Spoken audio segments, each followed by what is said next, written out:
नमस्कार दोस्तों, जीके फंडे के ऑफिशियल यूट्यूब चैनल पर आपका स्वागत है। अति महत्वपूर्ण सूचना। हमारा आज का विषय है राजस्थान में रीति रिवाज एवं प्रथाएं। ये टॉपिक राजस्थान ग्राम विकास अधिकारी, कंप्यूटर अनुदेशक, प्रयोगशाला सहायक, पशुधन सहायक, रीट, राजस्थान पुलिस, राजस्थान पटवार, RAS आदि परीक्षाओं के लिहाज से बेहद महत्वपूर्ण है। इससे पहले हम राजस्थान में सौर ऊर्जा, राजस्थान में सहकारी आंदोलन, राजस्थान सरकार की आर्थिक योजनाएं आदि विषयों पर वीडियो बना चुके हैं। आप हमारे चैनल की वीडियो मेंस क्लासेस की प्लेलिस्ट में जाकर उन वीडियोस को भी ज़रूर देख लें। वहां से भी आपको 2 से 5% देखने को मिल जाएंगे।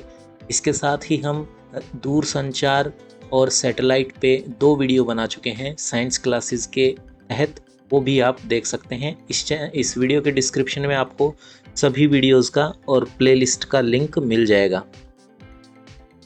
इस टॉपिक से आपको इन परीक्षाओं में 2 से 5% देखने को मिल सकते हैं, लिहाजा ये वीडियो इन सभी प्रतियोगी परीक्षाओं के लिहाज से बेहद महत्वपूर्ण हो जाता है। अतः आप ये वीडियो पूरा देखें। इस वीडियो में इस्तेमाल की गई पठन सामग्री को PDF के रूप में प्राप्त करने के लिए हमारे टेलीग्राम चैनल से जुड़ें। टेलीग्राम चैनल का लिंक आपको वीडियो के डिस्क्रिप्शन में मिल जाएगा। इसी प्रकार की अन्य वीडियोस देखने के लिए चैनल को सब्सक्राइब करके घंटी के आइकन को ऑल पर तुरंत सेट करें। हमारी मेहनत को व्यर्थ न जाने दें। इस वीडियो को एक लाइक अवश्य दें। आपका एक लाइक और एक सब्सक्राइब हमें आपके लिए और भी बेहतर वीडियोस बनाने को उत्साहित करता है। देखिए दोस्तों, ये राजस्थान में रीति रिवाज और प्रथाओं पर पहला वीडियो है, फर्स्ट पार्ट है। अगर आप इस वीडियो को जल्दी से जल्दी 200 लाइक, जो कि इस वीडियो का लाइक टारगेट है, 200 लाइक्स का केवल 200 लाइक्स तक पहुंचा देते हैं तो मैं तुरंत इस टॉपिक का सेकंड पार्ट लेके आऊँगा और उसमें ये पूरा टॉपिक कंप्लीट हो जाएगा। तो जल्दी से जल्दी आप लाइक दबा के इस वीडियो के 200 लाइक कंप्लीट कर दीजिए ताकि आपको नेक्स्ट पार्ट मिल सके। चलिए वीडियो की शुरुआत कर लेते हैं। सबसे पहले आज के वीडियो की विषय वस्तु क्या रहेगी? राजस्थान में रीति रिवाज एवं प्रथाएं। प्रथाएं एवं रीति रिवाज। सबसे पहली प्रथा जो हम पढ़ेंगे वो है नाता प्रथा। देखिए नाता, ये जो नाता वर्ड है, नाता जो शब्द है, ये क्षेत्रीय भाषा या बोली का शब्द है। इसका मतलब होता है रिलेशनशिप या किसी से रिश्ता। तो इसी प्रकार की ये प्रथा है। इसमें क्या होता है, इस प्रथा के अनुसार पत्नी अपने पति को छोड़कर किसी अन्य पुरुष के साथ रहने लग जाती है। यह प्रथा विशेषतः आदिवासी जातियों में प्रचलित है। ठीक है। दूसरी प्रथा देखेंगे, डामरिया प्रथा। डामरिया प्रथा में क्या होता था, राजा महाराजा, सामंत और जागीरदार जब अपनी लड़कियों की शादी करते थे तो दहेज के साथ साथ कुछ कुंवारी कन्या भी देते थे। इन कन्याओं को ही डामरिया कहा जाता था। ठीक है। तीसरी प्रथा है केसरिया करना। ये प्रथा बहुत ही कॉमन और बहुत ज़्यादा प्रचलित है, बहुत सारे लोग इसको जानते हैं, फिर भी मैं आपको बता देता हूँ। राजपूत योद्धाओं द्वारा पराजय की स्थिति में पलायन करने या शत्रु के समक्ष आत्मसमर्पण करने की बजाय केसरिया वस्त्र धारण कर दुर्ग के मुख्य द्वार पर भूखे शेर की भांति शत्रु पर टूट पड़ना, उन्हें मौत के घाट उतारते हुए खुद भी मृत्यु को प्राप्त हो जाना ही केसरिया करना कहलाता था।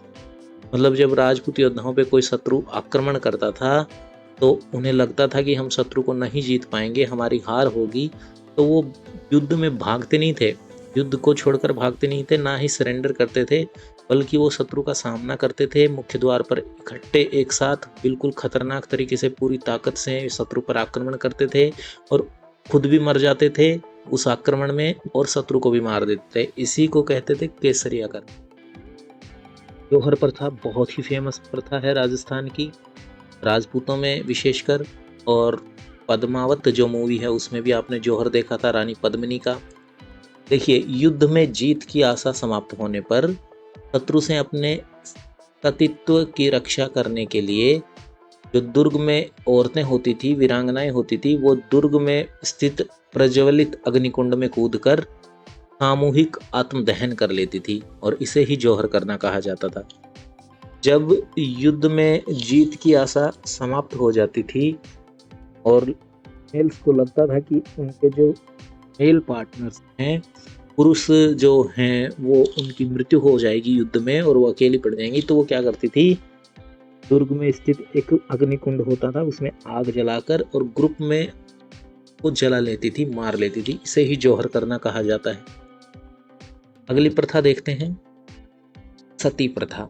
देखिए दोस्तों, एक छोटी सी जानकारी देना चाहूँगा। हमारे चैनल पर वीडियो यानी कि ग्राम सेवक अधिकारी या ग्राम विकास अधिकारी या ग्राम सेवक, इसकी जो मुख्य परीक्षा होने वाली है उसके सभी टॉपिक्स वीडियो के सीरीज में करवाए जा रहे हैं।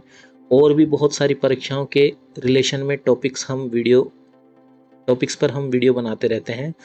तो जैसे कि राजस्थान रीट हो गया, राजस्थान पुलिस हो गया, कंप्यूटर अनुदेशक की भी अब वीडियो सीरीज स्टार्ट करेंगे हम हमारे चैनल पर बहुत जल्दी, कल या आज से ही कंप्यूटर अनुदेशक परीक्षा के जितने भी टॉपिक हैं वो भी करवाए जाएंगे। तो यदि आप राजस्थान में किसी भी परीक्षा की तैयारी कर रहे हैं तो चैनल को ज़रूर सब्सक्राइब कर लें, क्योंकि चैनल को सब्सक्राइब करने से आपका कोई भी किसी तरीके का नुकसान तो है नहीं, कुछ ना कुछ फ़ायदा ही है और डेफिनेटली फ़ायदा ही है। तो देखिए, सती प्रथा को देख लेते हैं। बहुत फेमस प्रथा है। ये क्या थी? ये इस प्रथा में क्या होता था, जब पति की मृत्यु हो जाने पर पत्नी द्वारा उसके शव के साथ चिता में जलकर मृत्यु का वर्ण करना ही सती प्रथा कहलाता था। मध्यकाल में अपने सतीत्व व प्रतिष्ठा को सुरक्षित रखने हेतु यह प्रथा अधिक प्रचलन में आई। धीरे धीरे इसने एक भयानक रूप धारण कर लिया था और स्त्रियों की इच्छा के विरुद्ध भी उन्हें परिवार की मान मर्यादा और प्रतिष्ठा बचाने के लिए जबरदस्ती जलती हुई चिता में धकेला जाने लगा। और ये प्रथा बहुत भयावह, बहुत भयंकर हो गई थी राजस्थान में। और राजस्थान में इस प्रथा का सर्वाधिक प्रचलन राजपूत जाति में था। देखिए, राजपूत जाति जो है ये लड़ाकों की जाति है और ये लोग वीर रहे हैं, युद्ध में ये बहुत हिस्सा लेते थे। तो इनमें बहुत सारी प्रथाएं भी थी और उन्हीं में से एक प्रथा है सती प्रथा। इसमें क्या होता था, जब किसी स्त्री के पति की मृत्यु हो जाती थी तो वो स्वयं अपनी इच्छा से शव के साथ, उसकी चिता के साथ, पति की चिता के साथ जल जाती थी। पति को अपने गोद में बिठाकर और ऐसे चिता पे बैठ जाती थी और जल जाती थी। लेकिन कई बार क्या होता था, स्त्री की इच्छा नहीं होती थी मरने की, फिर भी उसे जबरदस्ती परिवार की मान मर्यादा या समाज की मर्यादा के लिए जबरदस्ती उसे जलती हुई आग में धकेल दिया जाता था, जलती हुई चिता में। तो ये बहुत भयानक कुप्रथा हो गई थी राजस्थान में, विशेषकर राजपूत जाति में प्रचलन था इस प्रथा का। राजस्थान में क्या हुआ था, राजस्थान में सर्वप्रथम 1822 में, ठीक है, 1822 में। अभी 1822 कैसे याद रखेंगे? देखो, 1822 आप इस तरीके से याद रखते हैं, सती प्रथा में 2 लोग जलते हैं ना एक साथ, ठीक है, 2 लोग एक साथ जलते हैं ना, तो 1822, ठीक है, 1822 यानी कि 2 लोग एक साथ जल रहे हैं, तो 1822 इस तरीके से आप याद रख सकते हैं। राजस्थान में 1822 में क्या हुआ था, बूंदी में सती प्रथा को गैर कानूनी घोषित किया गया। इसके बाद राजा राम मोहन राय के प्रयासों से लॉर्ड विलियम बेंटिक ने राजा राम मोहन रॉय के सहायता से 1829 में सरकारी अध्यादेश से इस प्रथा पर रोक लगाई। ठीक है, सरकार ने नियम पास किया 1829 में। सती प्रथा पर रोक पूर्णतः जो पूरे कंट्री में लागू हुई वो 1829 में हुई, लेकिन सबसे पहले बूंदी, राजस्थान का जो बूंदी जिला है उसमें 1822 में ही हो गई थी रोक। ठीक है, तो ये याद रखने के पॉइंट हैं दोनों। और क्या है, सती प्रथा को सहमरण कहा जाता है, सहगमन कहा जाता है, या फिर अन्नवारोहण भी कहा जाता है। मोहम्मद तुगलक पहला शासक था जिसने सती प्रथा पर रोक लगाने हेतु आदेश जारी किए थे। और ये देखो, बहुत इंपॉर्टेंट पॉइंट है, याद रखना, मोहम्मद तुगलक जो है वो पहला शासक था जिसने सती प्रथा पर रोक लगाने हेतु आदेश जारी किए थे। अब एक बार आंखें बंद करके रिकॉल करने की कोशिश कीजिए, आपने क्या क्या पढ़ा, आपको क्या क्या याद है। देखिए, जब किसी स्त्री के पति की मृत्यु हो जाती थी तो पत्नी अपनी इच्छा से उस पति के शव को अपनी गोद में रखकर उसकी चिता के साथ ही जल जाती थी, यही सती प्रथा थी। धीरे धीरे क्या हुआ, स्त्री की इच्छा के बिना भी लोग उसे जलती हुई चिता में धकेलने लगे और ये प्रथा बहुत भयानक रूप धारण कर लिया। ठीक है जी। उसके बाद क्या हुआ, बूंदी में 1822 में, ठीक है, बूंदी जिले में 1822 में सबसे पहले सती प्रथा को गैर कानूनी घोषित किया गया। उसके बाद आया जी वर्ष 1829। 1829 में क्या हुआ, इस सरकारी अध्यादेश जारी हुआ, किसकी सहायता से, राजा राम मोहन राय के प्रयासों से। किसने किया, लॉर्ड विलियम बेंटिक ने। ठीक है। लॉर्ड विलियम बेंटिक ने 1829 में सरकारी अध्यादेश पारित किया और इस प्रथा पर रोक लगाई। प्रथा के दूसरे नाम क्या हैं? सहगमन, सहमरण, अन्वारोहण। और जो सबसे पहला शासक था मोहम्मद तुगलक ने क्या किया था? सती प्रथा पर रोक लगाने के आदेश जारी किए थे। ठीक है, तो ये है याद रखने लायक बात है। आगे देखते हैं अनुमरण। अब अनुमरण क्या है? आपको लग रहा होगा कि अनुमरण भी सती प्रथा जैसा ही है, लेकिन ये अलग प्रथा है। देखते हैं अनुमरण के बारे में। अब अनुमरण क्या होता था? जब पति की मृत्यु कहीं और हो जाती थी, दूसरे स्थान पर, ठीक है, और वहीं पर उसका अंतिम संस्कार कर दिया गया, तो बाद में क्या होता था? पत्नी या तो पति के किसी चिन्ह के साथ, जैसे उसकी शर्ट ले ली, या फिर उसका जूता ले लिया, या फिर उसका सर पे पहनने का कोई कैप या कोई भी कपड़ा या कुछ भी चीज़ उसके पति के साथ जुड़ी हुई कोई निशानी लेकर, या अथवा कई बार बिना चिन्ह के भी उसकी विधवा जो होती थी वो क्या करती थी? चितारोहण को अनुमरण कहा जाता था। वो खुद की चिता जला लेती थी और इसी को अनुमरण कहा जाता था। ठीक है, अनुमरण और सती में काफ़ी फर्क है। देखो, सती प्रथा में तो साथ जलते थे पति और पत्नी। अनुमरण में क्या है? पति का दाह संस्कार हो चुका है पहले ही, 2 दिन, 5 दिन, 10 दिन, महीना, 2 महीना पहले ही हो चुका है कहीं और दूसरे स्थान पर। उसके बाद पत्नी किसी चिन्ह के साथ, पति के किसी चिन्ह के साथ या बिना किसी चिन्ह के जलाकर जलती थी, तो ये अनुमरण था। ठीक है, छठी प्रथा पढ़ा दी है मैं। ऐसी सतियों को क्या कहा जाता? और ये जो अनुमरण में जो सती होती थी, क्या कहा जाता था? इनको महासती कहा जाता था। महासती क्या कहा जाता था? महासती। और कुछ स्त्रियां तो अपने मृत पुत्र के साथ भी सती होती थी, उनको मां सती कहा जाता था। मां सती और महासती, ये दोनों याद रखिएगा, इम्पोर्टेंट। मां सती तो वो होती थी जो पुत्र के साथ सती हो जाती, सतपुत्र के साथ थी, जो अपने पति के मृत्यु के बाद और दाह संस्कार के बाद जो कहीं और दूसरे स्थान पर किया जाता था, उसके बाद में वो सती होती थी, वो होती थी महासती। ठीक है, हो तो समझ में आया होगा। देखिए, वीडियो से संबंधित आपको कोई भी दिक्कत परेशानी हो, कोई सुझाव देना चाहते हो, आप बिल्कुल कमेंट करिए, आपको ज़रूर से रिप्लाई मिलेगा। बिल्कुल हिचकिचाइए मत। ठीक है, और इस वीडियो में जो PDF सामग्री यूज़ हुई है उसको फ्री ऑफ कॉस्ट लेने के लिए हमारे टेलीग्राम चैनल से ज़रूर जुड़ें, क्योंकि टेलीग्राम चैनल ही सबसे पहले इन्फॉर्मेशन का आपका साधन बनता है। हम कुछ भी न्यूज़ या कुछ भी इन्फॉर्मेशन आती है सबसे पहले टेलीग्राम पर शेयर करते हैं। चलिए आगे देखते हैं। समाधि प्रथा क्या है भाई? समाधि प्रथा में क्या होता था? इस प्रथा में कोई पुरुष या साधु महात्मा मृत्यु को वर्ण करने के उद्देश्य से जल समाधि, यानी कि तालाब, पानी का तालाब था, उसमें बैठ जाता था और अपनी जान दे देता था, या फिर भूमि समाधि, जमीन में गड्ढा खोदकर उसको मिट्टी से दबा दिया जाता था इंसान को और वो मर जाता था, ये समाधि थी। ये ले लेते थे साधु महात्मा लोग जो थे। वो ऐसा क्यों करते थे? क्योंकि ऐसा करने वाले लोगों को जनता बहुत ही पूजनीय और बहुत सम्मान की दृष्टि से देखती थी। ठीक है, लेकिन ये एक अपराध था, ये आत्महत्या के बराबर माना जाता था ये ऐसा करना। तो सर्वप्रथम क्या हुआ? जयपुर के पॉलिटिकल एजेंट हैं जिनका नाम है लुडलो। जयपुर के पॉलिटिकल एजेंट कौन थे? लुडलो। लुडलो के प्रयासों से 1844 में जयपुर राज्य ने समाधि प्रथा पर गैर कानूनी घोषित कर दिया समाधि प्रथा को, और पूर्ण रूप से समाप्त करने के लिए 1861 में एक नियम पारित किया गया। ठीक है, तो यहाँ पे देखिए, जब भी आप पढ़ाई करें तसल्ली से, इत्मीनान से पढ़ें। वीडियो को डबल स्पीड करने की ज़रूरत नहीं है, वरना फिर समय की बर्बादी है, क्योंकि हमारा दिमाग जो है ये चित्रों के माध्यम से याददाश्त बनाता है, और चित्र जितने गहरे होंगे उतनी ही लंबी आपकी याददाश्त रहेगी। और चित्र गहरे कब होंगे? जब आप इत्मीनान से, तसल्ली से पढ़ेंगे। ठीक है, तो वीडियो को बिल्कुल प्यार से, आराम से देखें, उन्हें समझें, याद करने की कोशिश करें। ज़्यादा से ज़्यादा वीडियो देखते ही याद हो जाना चाहिए। तो ये क्या थी समाधि प्रथा? इसमें साधु महात्मा लोग जल समाधि या भूमि समाधि ले लेते थे। क्यों करते थे वो ऐसा? अपने सम्मान को बढ़ाने के लिए, जनता में पूजने के लिए है। और सबसे पहले जयपुर के पॉलिटिकल एजेंट हैं लुडलो, उनके प्रयासों से 1844 में जयपुर ने समाधि प्रथा को गैर कानूनी घोषित किया था। के बाद 1861 में एक नियम पारित किया गया और इसे गैर कानूनी घोषित किया गया। चलिए आगे देखते हैं। कन्यावध। अब कन्यावध तो बहुत कॉमन प्रथा है, लेकिन इसके बारे में डिटेल्स नहीं पता है लोगों को, चलिए बता देते हैं। कन्यावध में क्या होता था, राजस्थान में विशेषतर राजपूतों में प्रचलित ये प्रथा थी।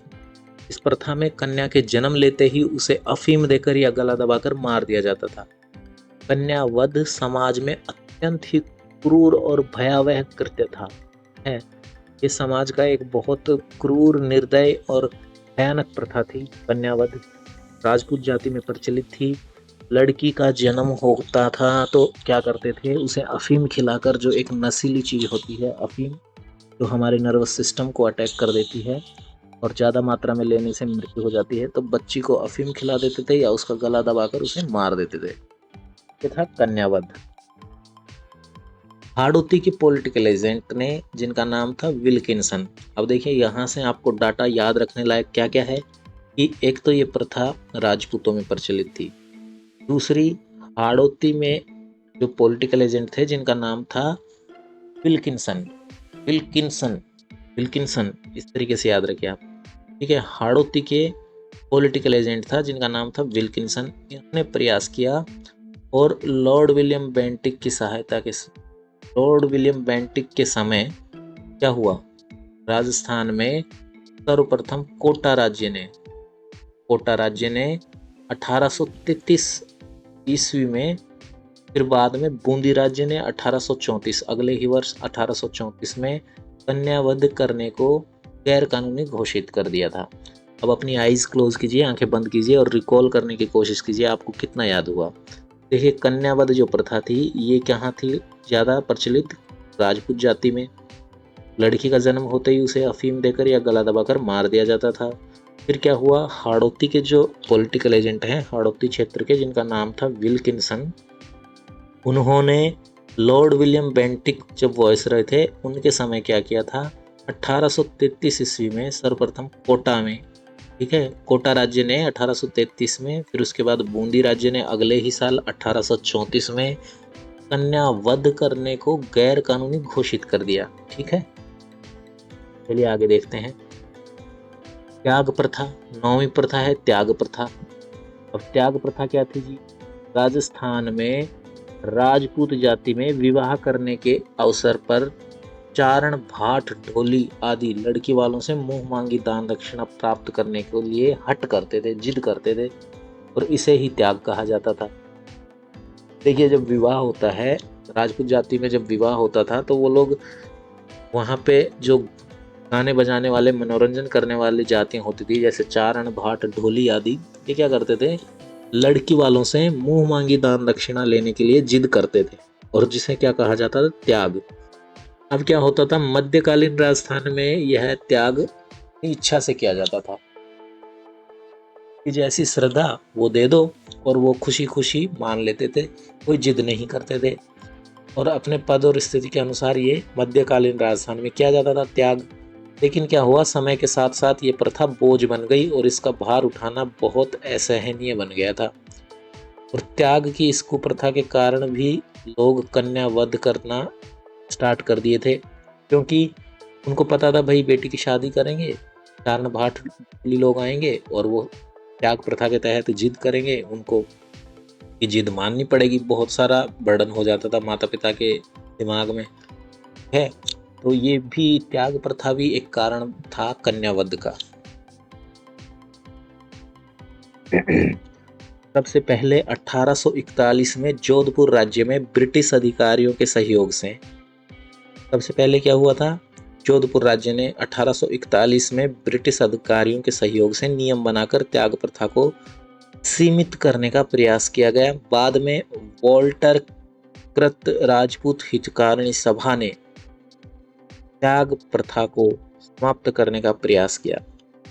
अब देखिए आइज क्लोज करके एक बार रिपीट करने की कोशिश कीजिए। त्याग प्रथा, ठीक है जी, त्याग प्रथा क्या थी, राजपूत जाति में प्रचलित थी। राजपूत जाति जब अपनी लड़कियों का विवाह करते थे तो वहाँ पे जो चारण, भाट, ढोली आदि थे, ये उनसे, लड़की वालों से इच्छा अनुसार दान दक्षिणा पाने के लिए जिद कर लेते थे, और इसी प्रथा को त्याग प्रथा कहा जाता था।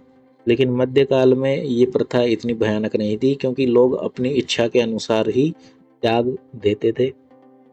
बाद में धीरे धीरे ये प्रथा बहुत भयानक हो गई और इसका भार उठाना बहुत असहनीय हो गया। और सबसे पहले 1841 में जोधपुर राज्य में क्या हुआ, ब्रिटिश अधिकारियों के सहयोग से नियम बनाकर त्याग प्रथा को सीमित करने का प्रयास किया गया। तो जोधपुर राज्य सबसे पहला राज्य था जिसने 1841 में त्याग प्रथा को सीमित करने के लिए प्रयास किया। कौन? जोधपुर। उसके बाद क्या हुआ, वहीं पे एक, देखो अब ये राजपूत जाति में थी, तो वहीं पे एक राजपूत हितकारिणी सभा वॉल्टर द्वारा बनाई गई वॉल्टर कृत राजपूत हितकारिणी सभा ने त्याग प्रथा को समाप्त करने का प्रयास किया। ओके, याद हो गया? चलिए आगे देखते हैं। 10वीं प्रथा थी डाकण प्रथा। अब ये भी कॉमन वर्ड है डाकण, लेकिन ये प्रथा क्या थी ये समझ लीजिए। राजस्थान की कई जातियों में, विशेषकर भील और मीणाओं में, स्त्रियों पर डाकण होने का आरोप लगाकर उन्हें मार डालने की कुप्रथा प्रचलित थी। अब ये डाकण क्या होता था?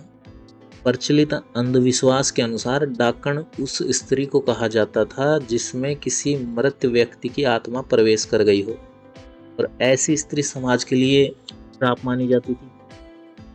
अब सर्वप्रथम अप्रैल 1853 में मेवाड़ में महाराणा स्वरूप सिंह के समय में मेवाड़ भील कोर कमांडेंट, जिनका नाम था जेसी ब्रुक, उन्होंने खैरवाड़ा उदयपुर में इस प्रथा को गैरकानूनी घोषित किया। डाकण प्रथा को ये आदिवासी जनजातियों में थी, ज्यादातर भील और मीणाओं जनजातियों में। और क्या होता था, किसी स्त्री पर आरोप होता था कि इस व्यक्ति की आत्मा प्रवेश कर गई है और समाज के लिए अभिशाप है। लेडीज जो है वो समाज के लिए अभिशाप मानी जाती थी, तो वो मार देते थे लोग।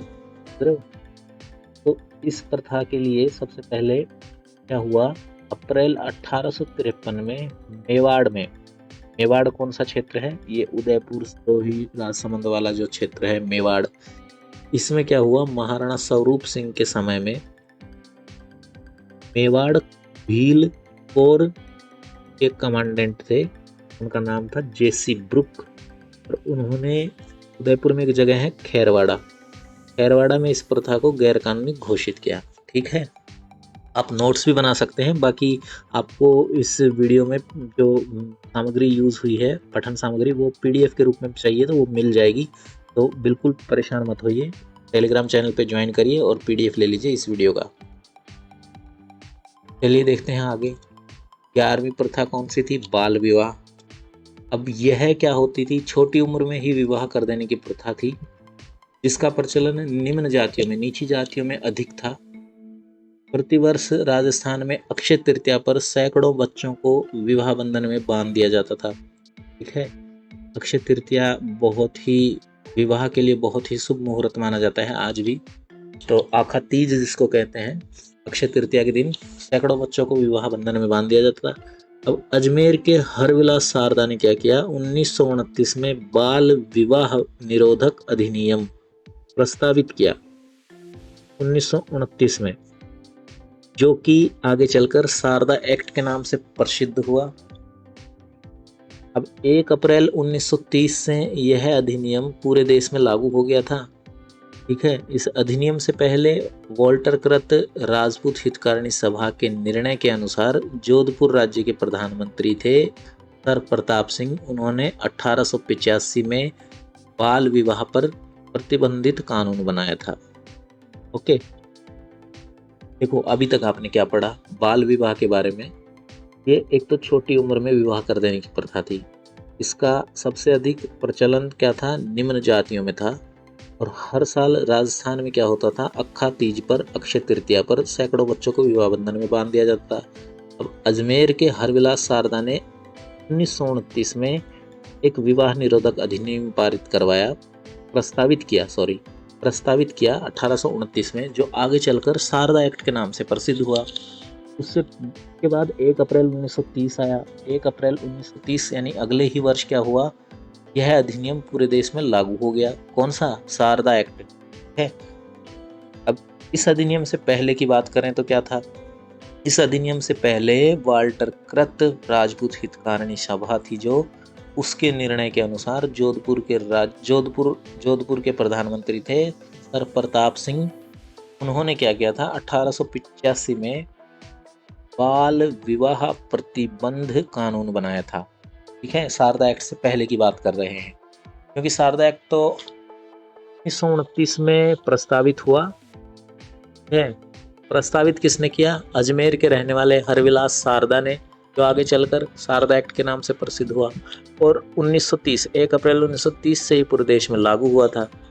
लेकिन इससे पहले की बात कर रहे हैं तो वाल्टर कृत राजपूत हितकारिणी सभा के प्रधान के निर्णय अनुसार जोधपुर के प्रधानमंत्री थे सर प्रताप सिंह। उन्होंने 1885 में ही, बहुत पहले, बाल विवाह प्रतिबंध कानून बना दिया था। ओके, अब आगे देखिए। शारदा कानून में प्रावधान किया गया कि 15 साल से कम उम्र की लड़की, 18 साल से कम उम्र के लड़के का विवाह गैर कानूनी माना जाएगा।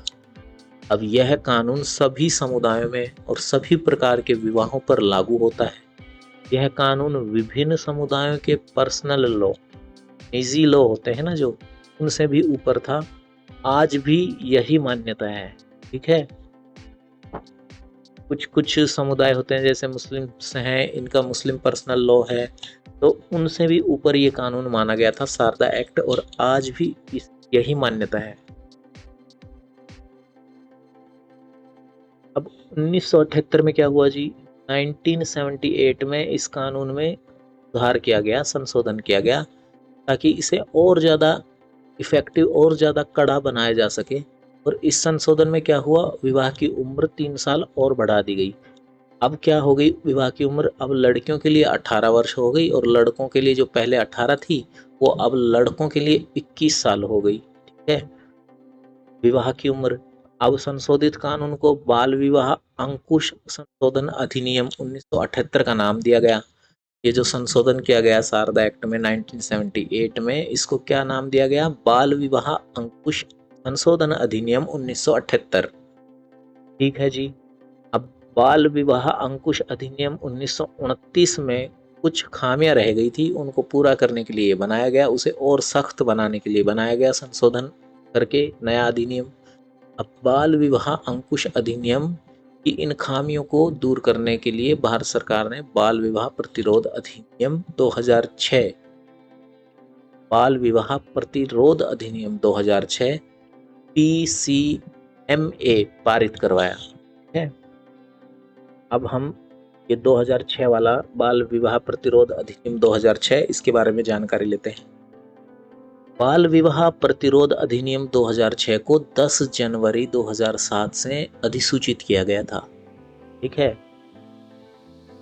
ये जो बाल विवाह प्रतिरोध अधिनियम प्रतिच्छेद अधिनियम 2006 आया, बाल विवाह प्रतिच्छेद अधिनियम 2006, इसको 10 जनवरी 2007 अगले साल से अधिसूचित किया गया था।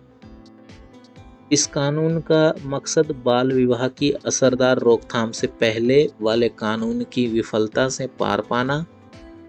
पहले वाला कानून जो है बाल विवाह को रोक नहीं पा रहा था, तो उसकी जो विफलता थी उसको से पार पाना, और बाल विवाह की रोकथाम के लिए एक समग्र व्यवस्था विकसित करना था।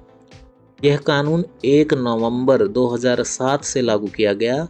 यह कानून जम्मू कश्मीर और पुडुचेरी को, जिसको आज पुडुचेरी के नाम से जानते हैं, जम्मू कश्मीर का तो अपना कानून था ही, उस समय अपना संविधान था ही, लेकिन आज की डेट में जम्मू कश्मीर का आर्टिकल 370 हटा दिया गया है और जम्मू कश्मीर स्पेशल राज्य की श्रेणी से हट गया है। अब वो भारत का संविधान जम्मू कश्मीर में लागू होता है, लेकिन ये उस समय की बात है। यह कानून उस समय क्या होता था, जम्मू कश्मीर और पांडिचेरी के अलावा भारत के इन 2 राज्यों को छोड़कर भारत के सभी नागरिकों पर लागू होता था, चाहे फिर वो भारत में रहते हों या फिर अमेरिका में या इंग्लैंड में, ऑस्ट्रेलिया में, भारत से बाहर कहीं भी रहते हों, अगर भारतीय नागरिक है तो ये कानून उन पर लागू होता ही था। और अब तो ये जम्मू कश्मीर में भी लागू हो तब। ठीक है, इस कानून की मूल प्रस्तावना यह है कि किसी बच्चे का विवाह करना अपराध है। 18 साल से कम उम्र की लड़की और 21 साल से कम उम्र का लड़का बच्चा या नाबालिग होता है। अब देख लेते हैं प्रदा प्रथा के बारे में। प्रदा प्रथा क्या थी? प्राचीन भारतीय संस्कृति में ये लागू नहीं थी। ऐसी कोई प्रथा नहीं थी। पुरानी जो प्राचीन भारतीय संस्कृति थी, समाज में प्रदा प्रथा का प्रचलन नहीं था। लेकिन मध्यकाल में क्या हुआ, बाहर के लोगों ने आक्रमण किया और फिर वो लोग आक्रमण करके यहाँ पे राज करने लगे। अब उनकी गंदी नज़र से और मतलब स्त्रियों का वो बहुत ज़्यादा शोषण करते थे, बलात्कार आदि रेप वगैरह बहुत बढ़ गए थे उस समय में। तो उनकी गंदी नज़र और गंदी नीयत से बचने के लिए ये प्रथा चल पड़ी थी। यानी स्त्रियां अपने आप को पर्दे में रखने लगी। ठीक है, जो धीरे धीरे हिंदू समाज की एक प्रथा बनती चली गई और स्त्रियों को पर्दे में रखा जाने लगा। वह घर की चार दीवारी में कैद होकर रह गई थी। ठीक है, राजपूत समाज में तो यह प्रथा बहुत ही कठोर थी, बहुत ही कठोर नियम थे इस प्रथा के। और मुस्लिम समाज में तो ये एक धार्मिक प्रथा है। ठीक है, तो ये है प्रदा प्रथा के बारे में। और 19वीं शताब्दी में कुछ समाज सुधारकों ने क्या किया था, इस प्रथा का विरोध किया था। इसमें स्वामी दयानंद का नाम प्रमुख है। प्रदा प्रथा को दूर करने के लिए उन्होंने स्त्री शिक्षा पर बल दिया। किन्होंने? स्वामी दयानंद सरस्वती ने। प्रदा प्रथा को दूर करने के लिए, जो कि 19वीं शताब्दी के समाज सुधारकों में से एक थे, स्वामी दयानंद, उन्होंने इस प्रथा को दूर करने के लिए स्त्री की एजुकेशन पर, फीमेल एजुकेशन पर, स्त्री शिक्षा पर जोर दिया। ओके, अगला देख लेते हैं दहेज प्रथा। दहेज प्रथा क्या थी जी? दहेज वह धन या संपत्ति होती है जो विवाह के अवसर पर वधू पक्ष वाले विवाह की आवश्यक शर्त के रूप में वर पक्ष को दी जाती है। वर्तमान में इस प्रथा ने विकराल रूप धारण कर लिया था। इससे इसने लड़कियों के विवाह को अति दुष्कर कार्य बना दिया था। दहेज प्रथा क्या थी? राजस्थान में पुराने समय में जब कोई अपनी लड़की की शादी वगैरह करता था तो उसे दहेज के रूप में कुछ फिक्स रुपए, पैसे या धन संपत्ति वगैरह देनी पड़ती थी। लड़की वालों को किसे देनी पड़ती थी? लड़के वाले परिवार को। और ये एक धीरे धीरे शर्त सी बन जाती थी कि तभी हम शादी करेंगे, लड़की आपकी तभी लेके जाएंगे जब आप ये हमारी शर्त मानोगे, इतना धन, इतना रुपया पैसा दहेज के रूप में दोगे। तो धीरे धीरे ये प्रथा बहुत विकराल होती चली गई और लड़कियों के विवाह करना बहुत मुश्किल हो गया माता पिता के लिए। अब क्या हुआ, 1961 में भारत सरकार द्वारा दहेज निरोधक अधिनियम भी पारित करके लागू कर दिया गया था, लेकिन फिर भी ये समस्या हल नहीं हो पाई। अब अगली प्रथा देखते हैं, विधवा विवाह। ये क्या होता था? कोई भी स्त्री जब विधवा हो जाती थी तो उसका जीवन बहुत ही कष्ट साधक और बहुत असहनीय हो जाता था। अगर किसी ने सुबह सुबह उसको देख भी लिया तो लोग बुरा मानते थे, माथा ठनकाते थे। तो स्त्री का जीवन बहुत ही कष्ट भरा और असहनीय हो गया था विधवा स्त्रियों का। अब क्या होता था कि वह अपने परिवार के पुरुष सदस्यों पर आश्रित हो जाती थी। ठीक है, कि भाई कौन उसका पेट पालन करेगा, उसकी संतान को कौन पालेगा, विधवा हो गई है, वो पति मर गया है, तो अपने परिवार पर आश्रित हो जाती थी, परिवार के पुरुषों पर। उसे सिर के बाल कटवाने पड़ते थे और वह कोई आभूषण भी नहीं पहन सकती थी। किसी उत्सव समारोह या मांगलिक अवसरों पर उसकी उपस्थिति को अपशगुन माना जाता था। ठीक है, लॉर्ड डलहौजी ने क्या किया? लॉर्ड डलहौजी ने स्त्री को इस दुर्दशा से मुक्ति दिलाने के लिए 1856 में 1856 में विधवा पुनर्विवाह अधिनियम बनाया और यह श्री ईश्वर चंद्र विद्यासागर की कोशिशों का परिणाम था। ठीक है, देखो विधवा विवाह के बारे में मैं आपको बताता हूँ। आंखें बंद करके एक बार रिकॉल दोबारा से याद करने की कोशिश कीजिए। आंखें बंद करके कितना याद रख पा रहे हैं। देखिए, स्त्री के विधवा होने पर उसका जीवन बहुत कष्टदायक हो जाता था। वह अपने परिवार के पुरुषों पर आश्रित हो जाती थी, सिर के बाल कटवाने पड़ते थे, विवाह अवसरों आदि पर उसकी उपस्थिति को अपशगुन माना जाता था। लॉर्ड डलहौजी ने 1856 में विधवा पुनर्विवाह अधिनियम पारित करके स्त्रियों को इस दुर्दशा से मुक्ति दिलवाने की कोशिश की। और फिर क्या हुआ, यह श्री ईश्वर चंद्र विद्यासागर की कोशिशों का भी परिणाम था, ये नियम पारित हो पाया। ओके, आगे देखते हैं। 15वीं प्रथा थी औरतों व लड़के लड़कियों का खरीद फरोख्त करना, क्रय विक्रय करना। अब ये क्या प्रथा थी भाई? मध्यकाल में क्या हुआ, मध्यकाल से 19वीं सदी तक, मध्यकाल से 19वीं सदी के मध्य तक राजस्थान में स्त्रियों और लड़के लड़कियों की खरीद फरोख्त सामान्य रूप से प्रचलित थी। कुछ राज्य तो इसे मतलब आधिकारिक रूप से विधिवत इस प्रथा पर कर भी वसूल करते थे।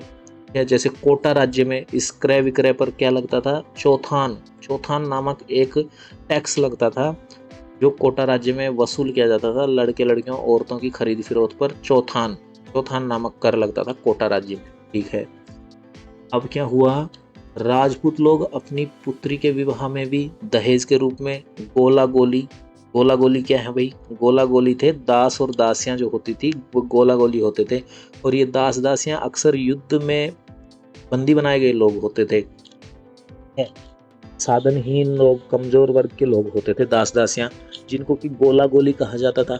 अब राजपूत जाति में क्या करते थे, राजपूत लोग जब अपने बेटी की शादियां करते थे तो दहेज के साथ में वो दास दासियां यानी गोला गोली के लिए स्त्रियों और लड़के लड़कियों को खरीदते थे। है तो कुछ लोग स्त्रियों को रखेल के रूप में और वेश्यावृत्ति करवाने के लिए भी खरीद। तो भाई बहुत ही भयानक स्थिति थी, बहुत बेकार ये प्रथा थी, बहुत घटिया।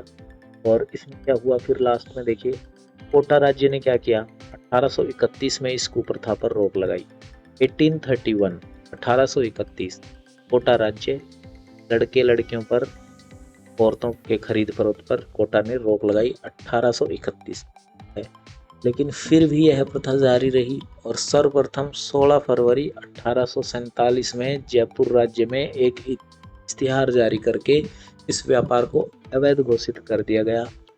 लड़के लड़की खरीदने बेचने की मनाही कर दी गई और खरीदने व बेचने वाले दोनों के विरुद्ध सख्त कार्रवाई करने की घोषणा की गई। 1831 में कोटा ने कोशिश की रोकथाम लगाने की, लेकिन हुआ नहीं। फिर क्या हुआ, 16 फरवरी 1847 को सबसे पहले जयपुर राज्य ने एक इश्तिहार एडवर्टाइजमेंट जारी करके इस व्यापार को अवैध घोषित किया, और फिर लड़के लड़कियों को खरीदने बेचने की मनाही कर दी गई और उनके विरुद्ध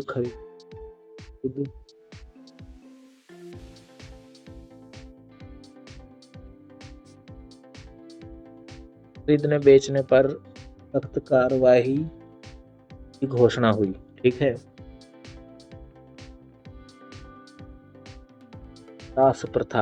अब ये दास प्रथा क्या थी, दास प्रथा में क्या होता था कि राजस्थान में प्राचीन काल से ही दास प्रथा प्रचलित थी। दास दासियों में प्राय ऐसे लोग होते थे जिन्हें युद्ध के समय बंदी बना लिया जाता था।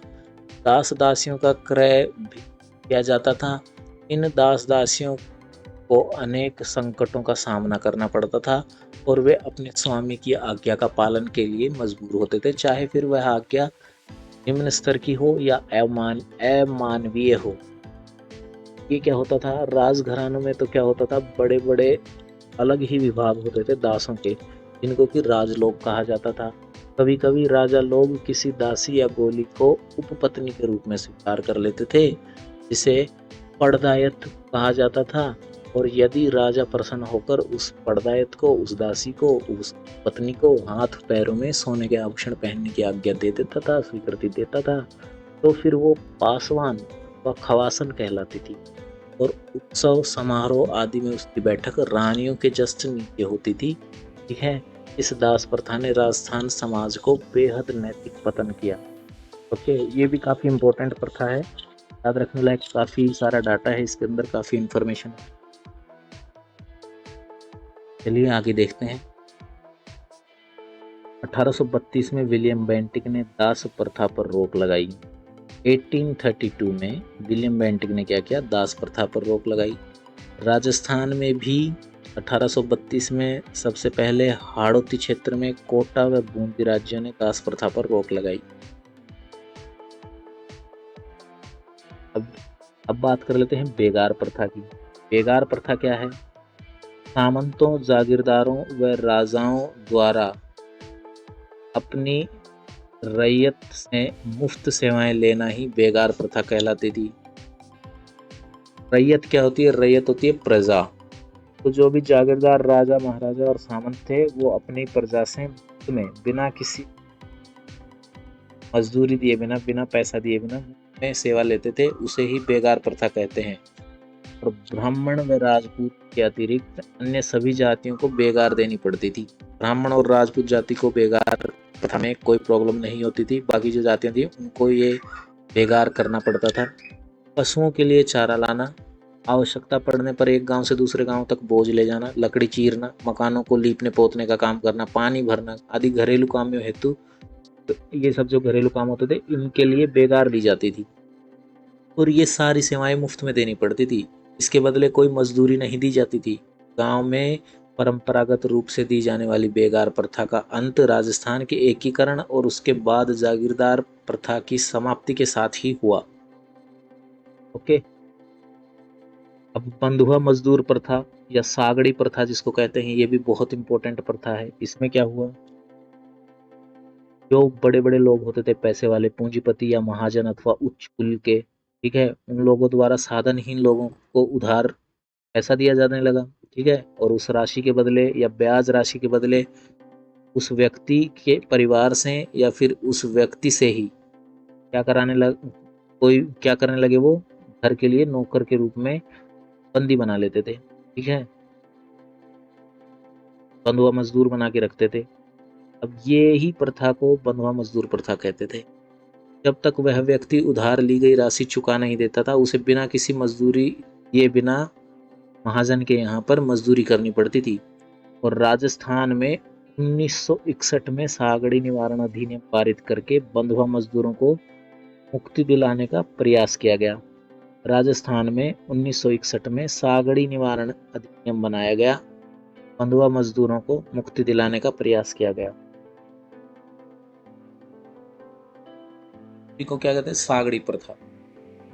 अब 19वीं प्रथा थी हलमा प्रथा। अब ये हलमा प्रथा क्या थी? हलमा या हांडा या हीड़ा, हीरा नहीं है ये, यहाँ पे हीरा गलत टाइप कर दिया है टेक्निकल टीम ने, यहाँ हीड़ा आएगा है। हलमा, हांडा या हीड़ा के नाम से पुकारी जाती थी ये प्रथा। इसमें क्या होता था? सामुदायिक सहयोग की परंपरा अपने आप में अद्वितीय थी। सामुदायिक जो समुदाय होता है, ग्रुप होता है, कबीला होता है, उसकी ये प्रथा थी। इसमें क्या होता था? एक हाँक पड़ती थी। हाँक मतलब जोर से आवाज लगती थी कि हलमा करबू है, ये आवाज लगती थी। मतलब कि इसका मीनिंग क्या होता था? हलमा करना है। ये आवाज लगते ही सभी एक दूसरे के कामों को पूरा करने के लिए सामुदायिक रूप से जुट जाते थे। फिर चाहे वो घर बनाना हो, खेत को जोतना हो या फिर कोई अन्य आयोजन हो, समुदाय के सभी लोग मिलकर निस्वार्थ भाव से एक दूसरे के कार्यों में सहयोग करते थे। इसी प्रथा को हलमा प्रथा कहते थे, ठीक है, हलमा प्रथा याद हो जाएगी। चलिए 20वीं प्रथा देखते हैं, वार प्रथा। अब क्या होता था वार प्रथा में कि जनजाति समुदायों में रहती है, ठीक है, ग्रुप्स में रहती है, भील मीणा ये सब जो लोग थे पहले, ये सब जनजाति ग्रुप्स में रहती थी। अब क्या हुआ कि ये एक अद्भुत परंपरा सामूहिक सुरक्षा का प्रतीक है। इसमें क्या होता है? एक बड़ा ढोल जिसका नाम होता है ढोल, मारू ढोल के द्वारा लोगों को संकट का संदेश पहुंचाया जाता था। मारू ढोल विपत्ति का प्रतीक माना जाता था, संकट का प्रतीक माना जाता था। जैसे ही मारू ढोल की आवाज लोग सुनते थे तो वो समझ जाते थे कि भैया जहाँ से ढोलक की आवाज आ रही है, मारू ढोल की, वहाँ पे कुछ ना कुछ संकट है। तो लोग बिना देरी किए बिना ढोल की आवाज सुनकर दूर दूर तक जो बस्तियां बसी हुई थी वहां से निकलकर अपने हथियार वगैरह उठाकर जो संकटग्रस्त स्थान था की तरफ दौड़ पड़ते थे हथियारों के साथ। और सभी मिलकर किसी भी विपत्ति में हर प्रकार से सहयोग करते थे और उस व्यक्ति की सहायता करते थे। आरू ढोल संकट का प्रतीक हुआ करता था। ढोलक बजा के एक तरह से लोगों को सिग्नल दिया जाता था कि भाई जल्दी जल्दी आओ, हथियार लेके, यहाँ पे प्रॉब्लम हो गई है, कोई संकट आ गया है। तो ये थी वार प्रथा। भराड़ी प्रथा क्या थी? ये भीलों की थी। देखिए, अब आदिवासी जो जनजातियां हैं उनकी प्रथा मैं आपको पढ़ा रहा हूँ। अभी तक मैंने राजपूत जाति की विशेषकर प्रथाएं बताई आपको, कॉमन जो प्रथाएं प्रचलित थी अन्य जातियों में। अब आदिवासियों की प्रथाएं चल रही हैं। भराड़ी प्रथा थी, ये राजस्थान के दक्षिणांचल में भीली जीवन में व्याप्त वैवाहिक भीति चित्रण की प्रमुख लोक देवी भराड़ी के नाम से जानी जाती है। भराड़ी प्रथा में क्या होता था? भीलों की वैवाहिक जो प्रमुख लोक देवी है उसका नाम भराड़ी है। इसका चित्र बनाया जाता था दुल्हे द्वारा, जमाई द्वारा। का प्रचलन मुख्यतः कुशलगढ़ क्षेत्र की ओर है। जिस घर में भील युवती का विवाह हो रहा होता है उस घर में भराड़ी का चित्र या चेताराम जमाई द्वारा बनाया जाता है। दूल्हे द्वारा भराड़ी माता का चित्र बनाया जाता था, भराड़ी देवी का।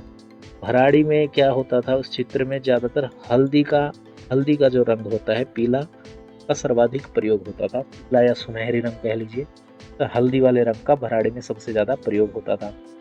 शगुन की दृष्टि से भराड़ी का मुंह पूरब की ओर रखा जाता था और ये माना जाता था कि भराड़ी का मुंह पूर्व दिशा में होना चाहिए। ऐसा करना शुभ माना जाता था, पूरब की तरफ मुंह करना इस चित्र का। ओके जी, भराड़ी प्रथा हो गई। झगड़ा प्रथा देख लीजिए। झगड़ा या दावा राशि प्रथा क्या होती थी?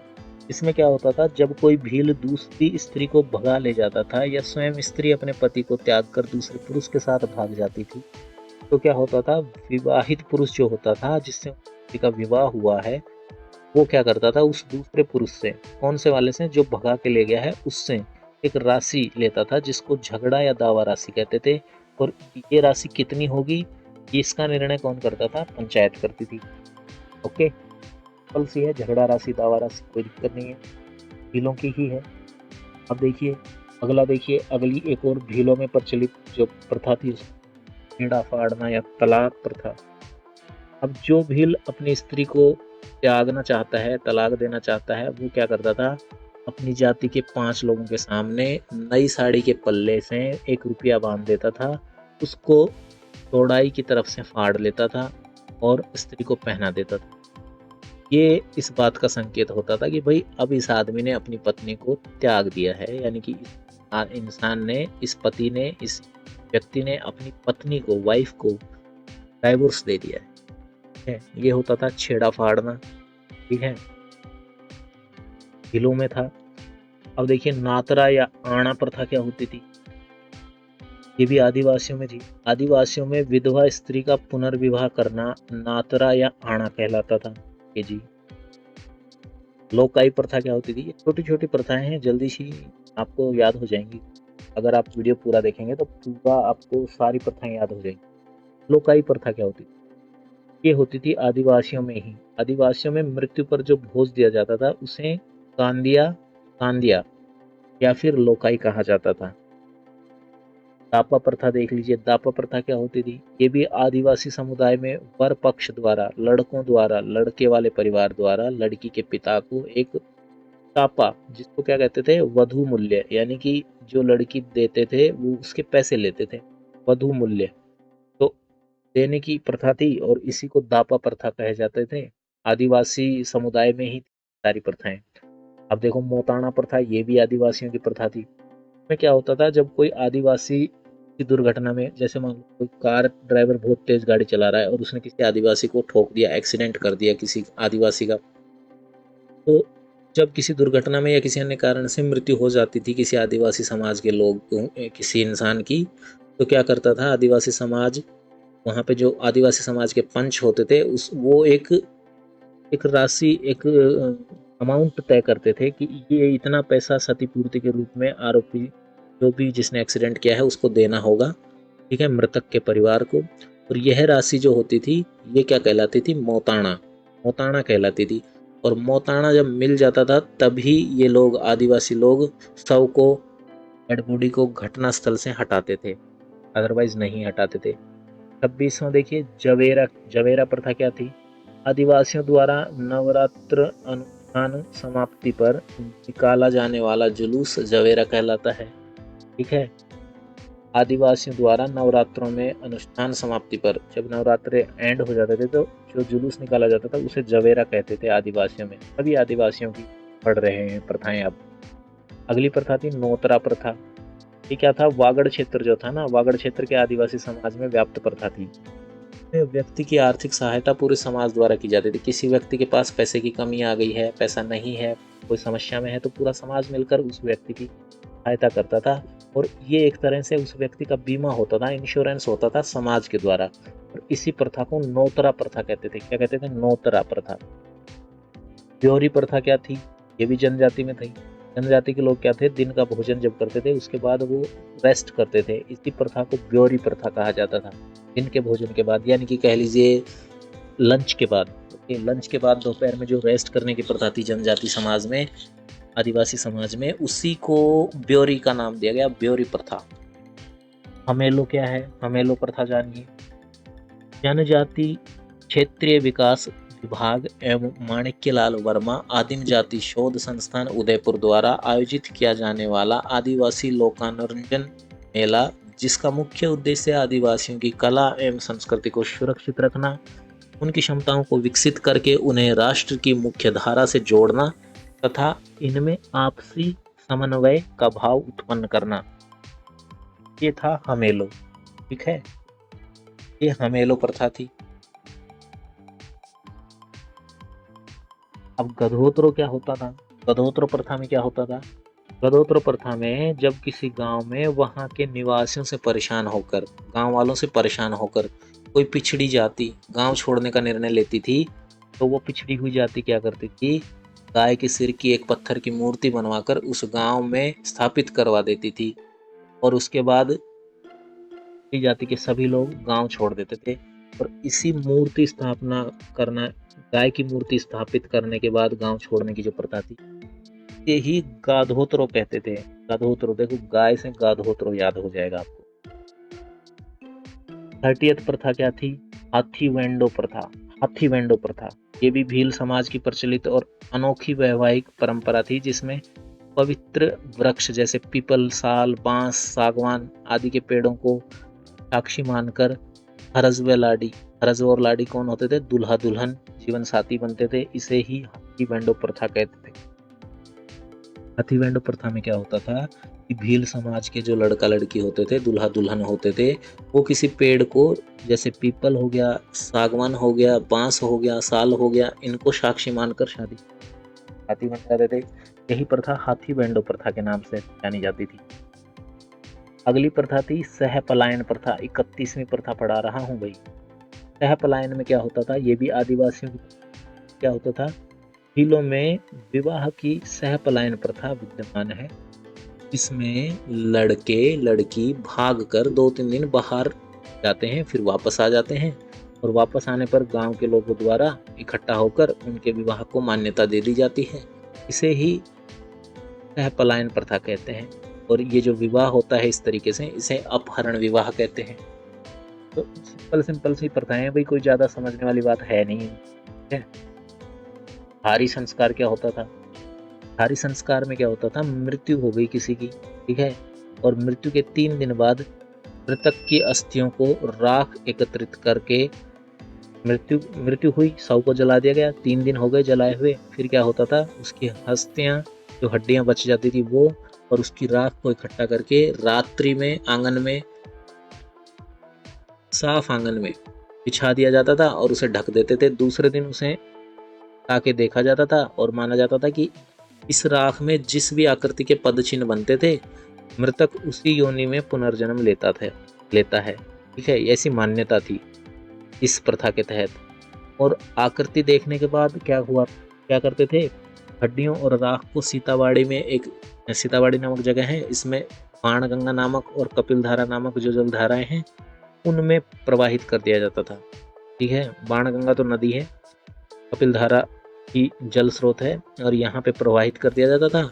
और सहरिया समुदाय में इसे धारी संस्कार कहते हैं।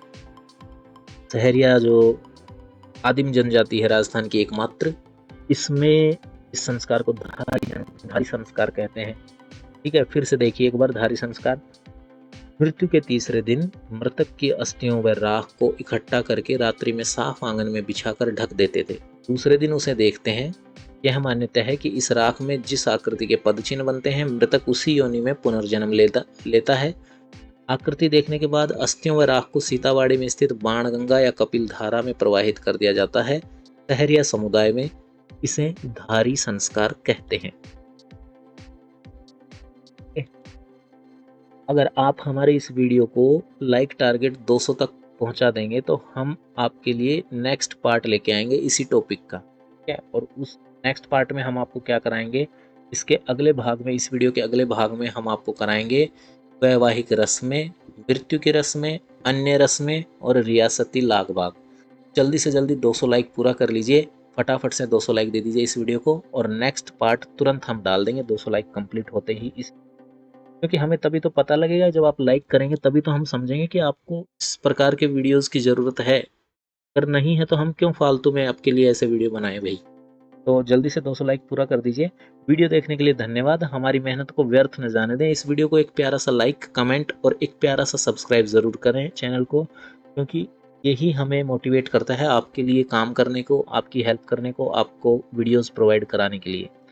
इसी प्रकार के अन्य वीडियोस देखने के लिए हमारे चैनल को सब्सक्राइब करके घंटी के आइकन को ऑल पर तुरंत सेट कर लें, बिल्कुल अभी के अभी। ओके। और राजस्थान जीके के लिए हमारे चैनल की प्लेलिस्ट राजस्थान जीके जरूर देखें। वीडियो मेंस के लिए वीडियो मेंस क्लासेस की प्लेलिस्ट देख सकते हैं।